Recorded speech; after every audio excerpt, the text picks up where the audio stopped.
好啦，琴晚呢、阿媽係女人序章一出街即刻收到 campaign，因為太多粗口啦。唔怕講，我先前係 NG 咗2-3次啦，因為都係唔覺意爆咗粗，全部要 NG 從頭嚟過，所以今次都唔知係第幾剔㗎啦。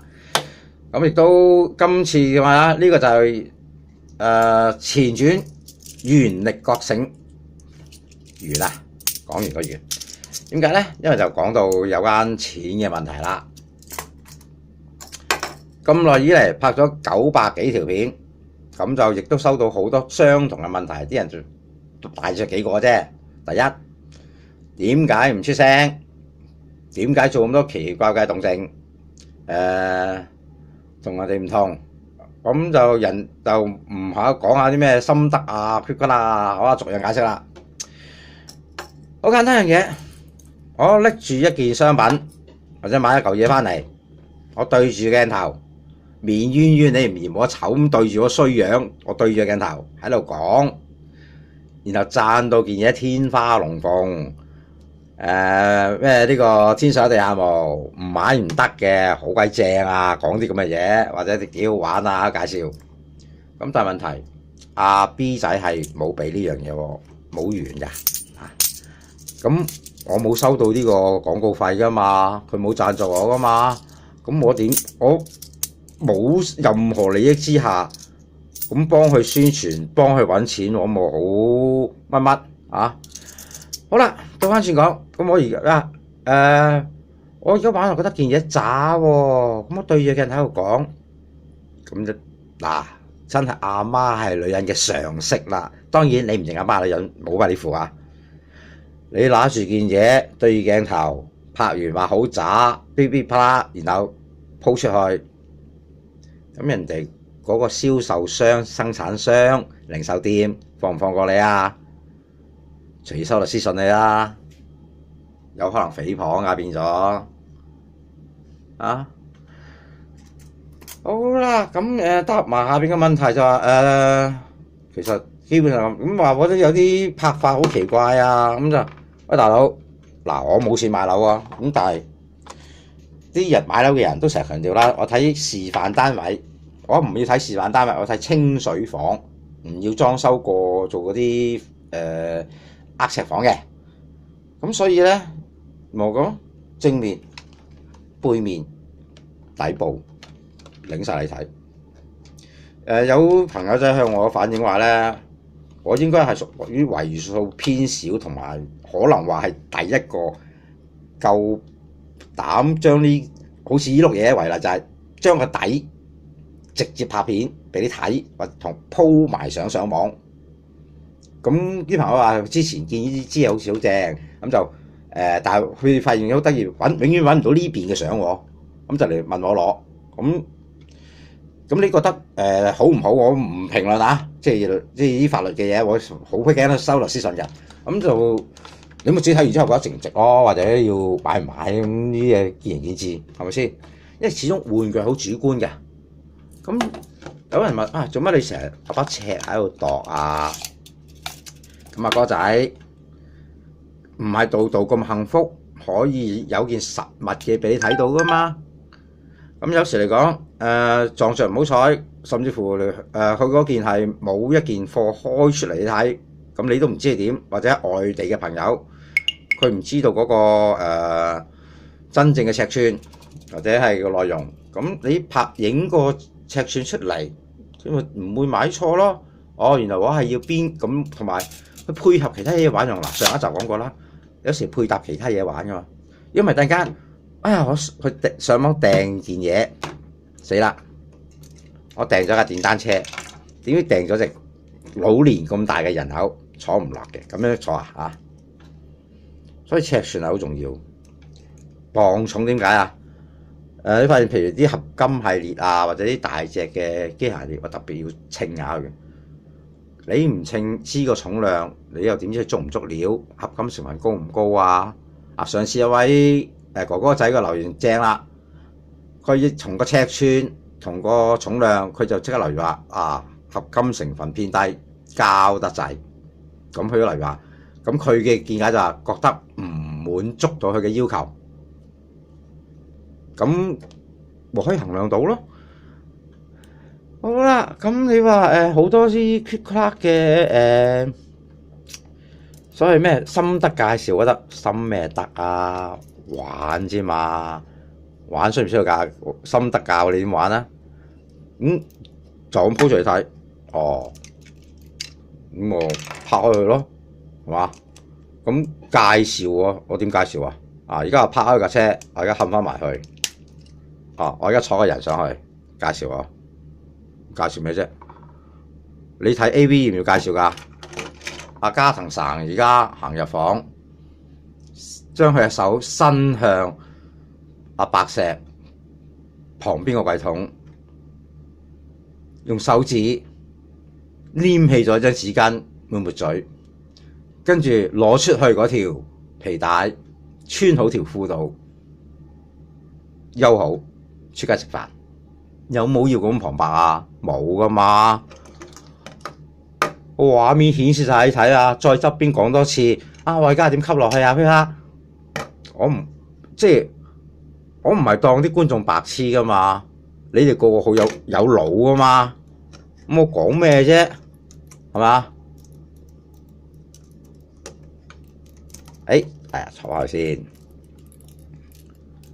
咁都係嗰樣啦。呢啲咁嘅消費品啊，咁就算任何人向你介紹啊，點都好，最終決定同佢衡量係你自己啊嘛。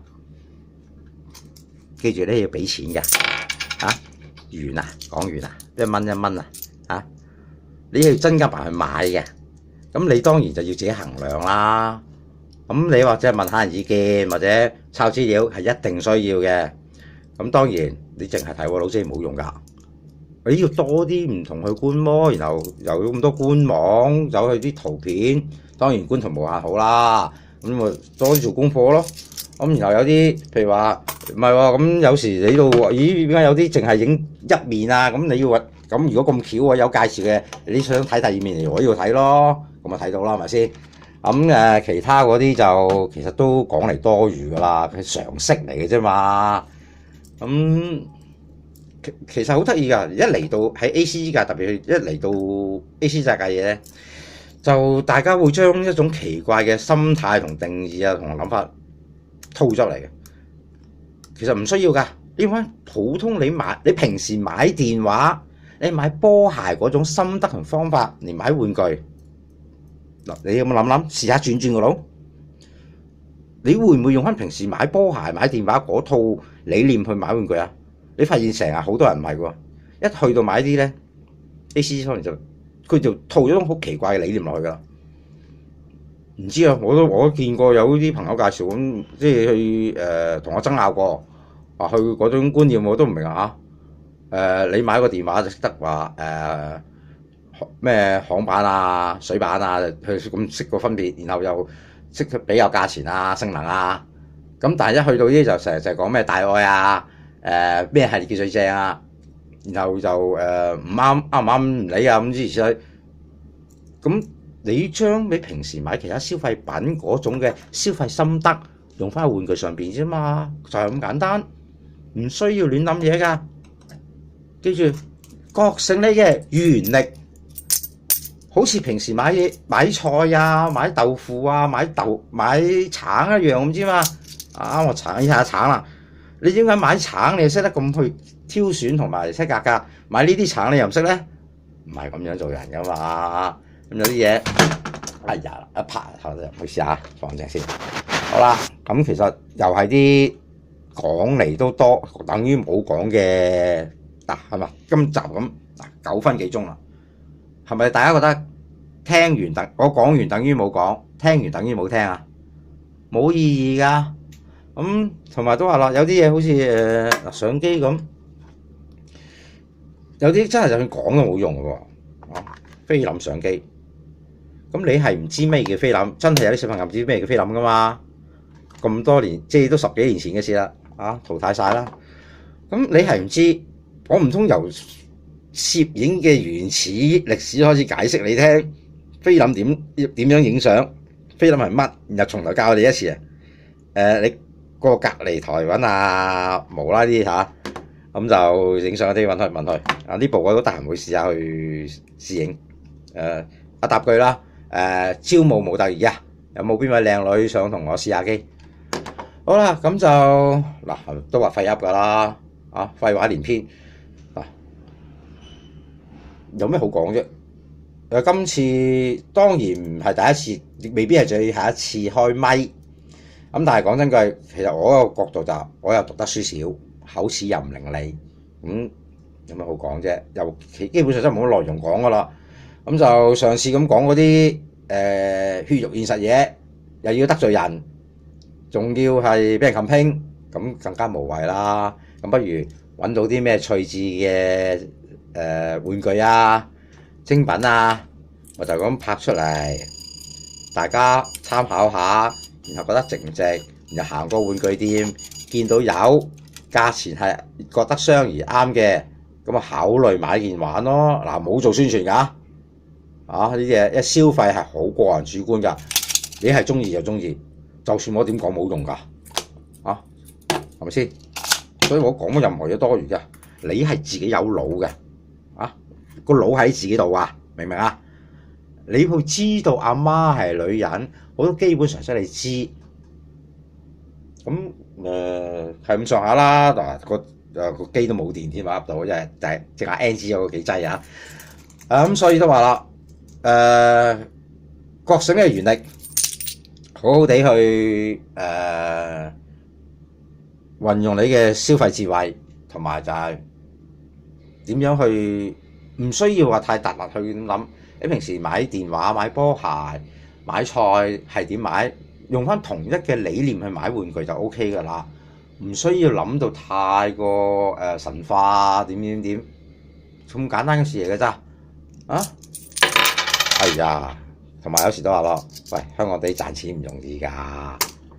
咁如果係啲學生哥啊、小朋友嗰啲就〜有時點解咧？有啲就好得意嘅，你係同老豆老母攞錢買，咁有時就唔好講啲過頭説話，即係父母賺錢好辛苦嘅，咁就唔好搶咁行，即係呢樣我哋用嚟勸勉下小朋友啦。咁就如果你係自己揾錢嘅，當然你就唔好影響你一個正常嘅生活之下，咁然後有閒錢咯，我中意邊啲去玩下咯，唔係㗎，我要好多，好希望有好多錢去買玩具俾咩？嗱，好老實啦，大人大姐，假如我真係咁多錢，我就買即係我阿爸係好有錢，我有父幹嘅，我就唔玩玩具啦，我玩乜啦？係咁啊，即係梗係玩女明星啊，玩女人啦，大人大姐呢啲唔好日講出口啫㗎。咩話？你好純情，嘥氣啊！你好，呢個世界嘅道理其實好多就係開眼即見。喂，好現實㗎，錢銀女人咁同埋消費嘅嘢，咁呢啲道理其實唔需要講㗎，講咩啫？甚至乎你打開咩選擇雜誌啊，咁多消費情報啊，整之前咁㗎啦。一樣咁買啫嘛，唔需要太過將佢突兀㗎，死啦又咁粗將啲嘢重複又亂噏咗啫，噏多3分鐘，咁算啦，唔係今集都求其噏幾句同埋解釋下點解會啲嘢咁做，咁就解答晒大家問題㗎啦。咁再有問題都算啦，我都得閒，唔係得閒嘅，唔答咁算啦。咁有冇下一集唔知，咁呢個係前傳。咁有冇正章？有冇續集？下次先算啦，拜拜。